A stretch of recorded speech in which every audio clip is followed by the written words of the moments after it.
Tell me what you're thinking about your potential life-changing direction. Well, I wouldn't go that far quite yet. What I would say is one of the questions that I had asked a previous boss at one point in time was the possibility of relocation. At the time, we were talking about internationally to potentially Italy. I know we've talked about this before, is that Don and all the kids all have Italian passports. So, for what that means for us, is that opens the door for anywhere in the EU that we could potentially move to. And she has even the opportunity to work in. There's the path of me moving. I have a path to citizenship in Italy if I were to pass a fluency exam, a B2 fluency exam. But long story short, to answer your question, one of the things at the time I was told yes previously, and then it was kind of yanked at the 11th hour and told no. Well, now I have a new boss as of April of last year, and so I figure the answer is always going to be no if you don't ask. So I may ask again and see what is said and be able to know that this is an experience that I think that we as a family really want to have, to just give our kids the opportunity and experience to see a different culture, learn a new language. So we're not saying forever or anything like that, but yeah, that may be something that I potentially bring up with work this year, and just with the benefit of knowing that, hey, if they really didn't like it, I mean, what's the worst that they can say? They can tell me no, and if they got really nervous, they could let me go or whatever. But at the end of the day, it doesn't really make a whole lot of difference because I'm that close to retiring early. Yeah, that's awesome. I was going to ask if you were thinking about doing this pre-FI, and it sounds like that's the direction you guys are headed. So you're not thinking about, obviously, given the fact that you're wanting to continue to work, you're wanting to do it sooner rather than later. By no means do we have a timeline or anything else like that, but yeah, I mean that would be truly the best of both worlds, is if we could move and truly geo arbitrage where, hey, if I can continue to get paid my US salary, I go live in a lower cost of living area. Yeah, I mean that would be perfect. Now, we'll see. Like I said, they could very easily come back and say no, and then this may still be something that we do down the line regardless, but then we wouldn't have the constraint of work and having to get somebody else's blessing to say, yeah, you can do this. Yeah, that's really cool. That sounds really exciting. Has anything changed recently that's kind of caused you guys to start thinking about that again and look at those opportunities?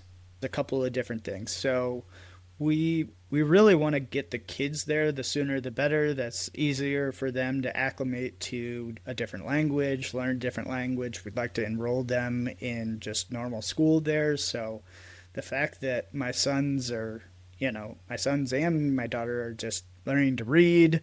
You go put them in another country and say, learn a new language. Hey, that's not vastly different than where they are, learning English. So obviously we can teach them English much easier than we could teach them French or Italian or German or whatever.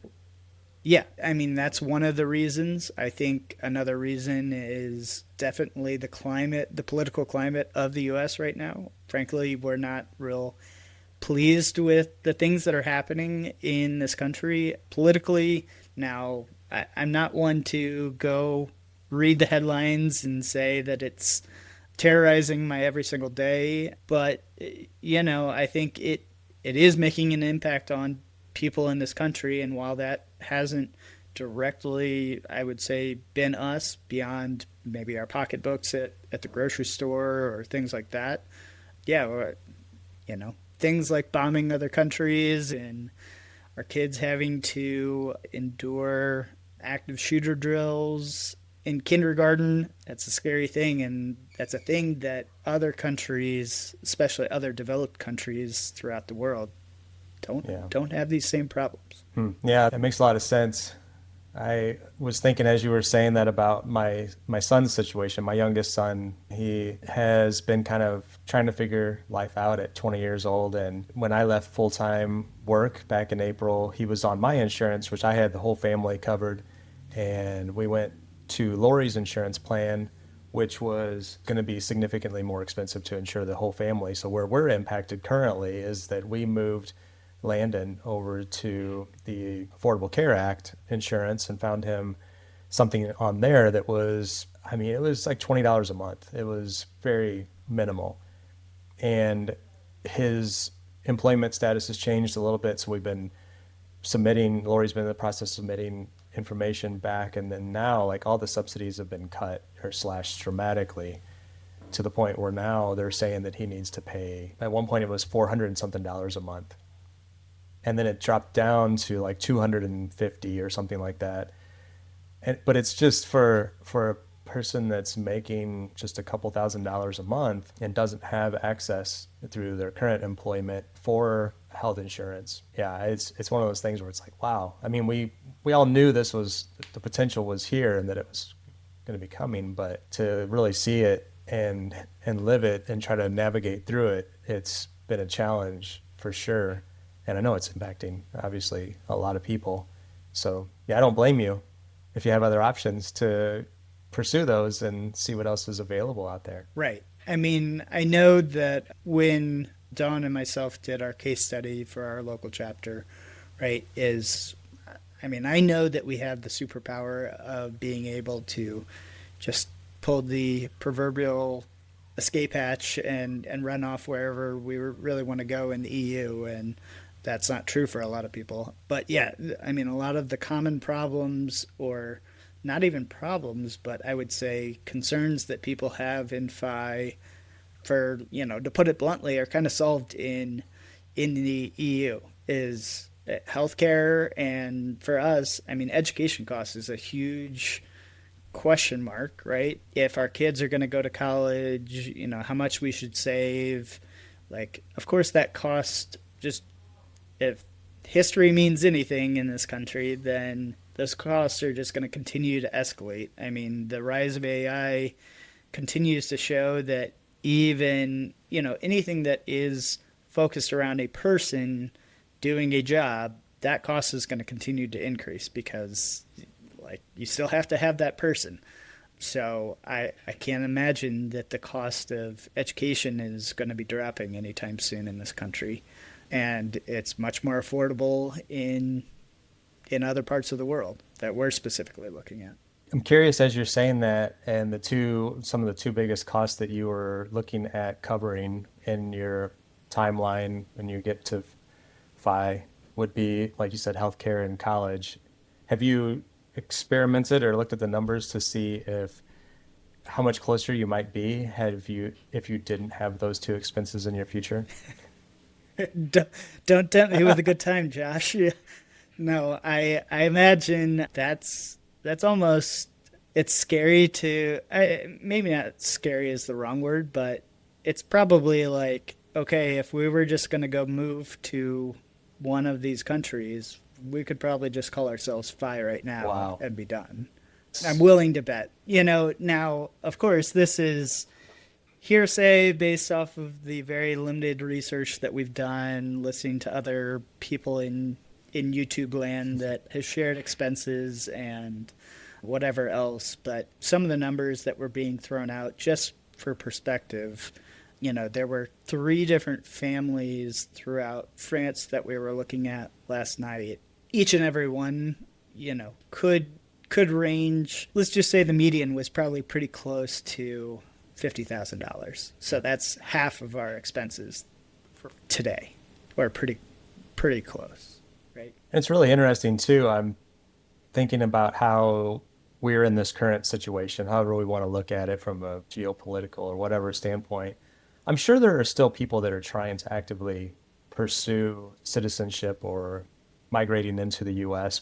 But if you look at 20, 25 years ago, and I have friends that have moved here from the EU to pursue a better financial situation or better lifestyle. Here we are, or you are, like looking at the potential for going the other way. And that's just really interesting how things have, and I mean, of course, we're just a couple of small examples, but it's interesting how, things have maybe changed so dramatically in the last 20 and 25 years. I think, once again, I'm coming from a place of complete privilege from the sacrifices that we've made to follow down this path of FI. And we know that's not really this grand sacrifice. That's just being intentional with your spending, whatever you're saving. However, that's not to say that if you go look at the median salary in some of those developed European countries, I mean, it is significantly lower. So I think the statistics that I saw in one video, right, is maybe the median salary in the US is like 77,000, which seemed pretty high to me. But even then, sure. In France specifically, it was something like 40, it was in the mid 40s. So, I mean, once again, it's nearly half of what it is in the US. But in my specific example, right, I went and got that good US money, and then if I run off with the benefit of, hey, I have my pile of money and I don't need to go live, or I don't need to go work in that specific workforce there, I think that's, I mean, that is geo-arbitrage, yeah. Right? Is where you've got the money in one location and it's going much, much further in another. Sure. Yeah, I didn't think about it, I guess, completely from that perspective, but yeah, those same individuals could just potentially come to the US and work for 15 years or so and then go back and live a much better lifestyle than they would have been able to potentially had they worked those 15 years in the EU.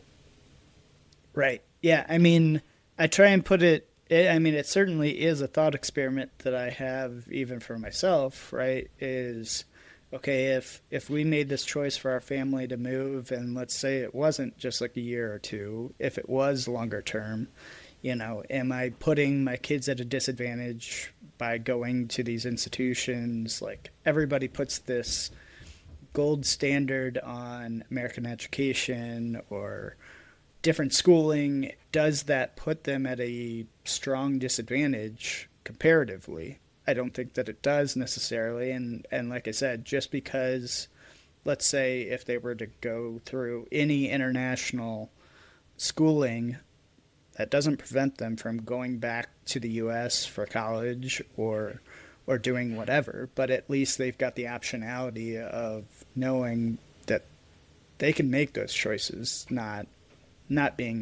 feeling constrained by those choices either. Well, that's cool. I'm happy for you. That's exciting that you guys are at least pursuing that and thinking through it and taking the next steps. And sounds like you're going to be talking to your employer in the not too distant future. Yeah, well, we'll see. As long as I don't see any downside to bringing it up. Yeah, I don't either. I'm thinking many, many steps down the road here, but what would the time zone difference be? How many hours ahead are they? It would depend, and I don't know for sure. I think the short answer from what I know of working with people in those areas or thereabouts from work is 6 to 7 hours, basically, is the time difference.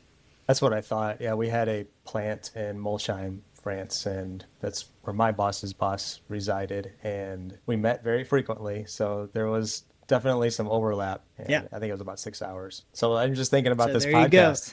You go. 10 o'clock would just be 4 o'clock in the afternoon over there, right? Yeah. 4 or 5 o'clock. I don't want to be having these conversations at 10 p.m. though, Elliot.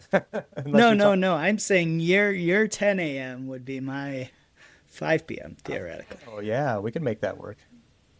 Yeah. You always want your early mornings, so. That's right. I do.